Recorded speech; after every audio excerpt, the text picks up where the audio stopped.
Евангелие според Јован, 10 поглавје. Вистина, вистина ви велам, кој не влегува низ вратата на овчето трло, туку прескокнува, тој е крадец и разбойник. А кој влегува низ вратата, тој е пастирот на овците. Нему вратарот му отвора и овците го слушаат неговиот глас. Тој ги вика своите овци по име и ги изведува. Кога ќе ги изведе своите овци, тој оди пред нив и овците одат по него, бидејќи го познаваат неговиот глас. По непознат не одат, туку бегаат од него, зашто не му го познаваат гласот на непознатиот. Исус им ја кажа оваа споредба, но тие не разбраа што сака да им каже со тоа. Тогаш Исус им рече: Вистина, вистина ви велам, јас сум вратата на овците. Сите што дојдоа пред мене се кратци и разбойници, но овците не ги послушаа. Јас сум вратата. Кој ќе влезе преку мене ќе се спаси, ќе влегува и ќе излегува и ќе најде пасиште. Крадецот доаѓа да украде, да заколи и да убие. Јас дојдов за да имаат живот и да го имаат во изобилие.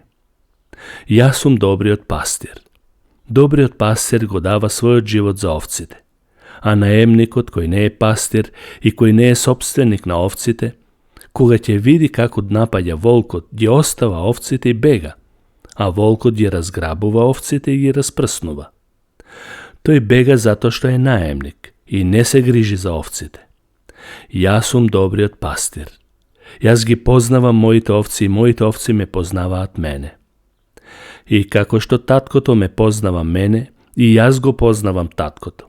И јас го давам својот живот за своите овци.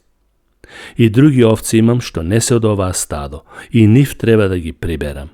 И ќе го слушнат мојот глас, и ќе биде едно стадо и еден пастир. Затоа таткото ме сака, бидејќи јас си го давам својот живот, за пак да го земам. Никој не може да ми го одземе, но јас го предавам по своја волја. Имам власт да го предадам и имам власт да го земам повторно. Оваа заповед ја примив од мојот татко. Поради овие зборови повторно настана поделба меѓу јудејците. Многумина од нив велеа: во него има демон и луѓе, зошто го слушате?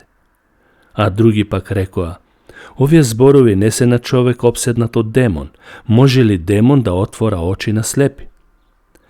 Тогаш во Ерусалим се празнуваше празникот осветување. И беше зима, а Исус отиде по Соломоновиот тремб во храмот. Го обкружија јудејците и му рекоа: до кога ќе ни ја држиш душата во неизвестност? Ако си ти Христос, кажи ни отворено.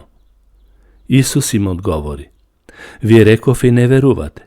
Делата што ги правам во името на мојот татко, тие сведочат за мене. Но вие не верувате, зашто не сте од моите овци. Моите овци го слушаат мојот глас. Јас ги познавам и тие ме следат. Јас им давам вечен живот и тие никогаш нема да загинат и никој не може да ги грабне од мојата рака.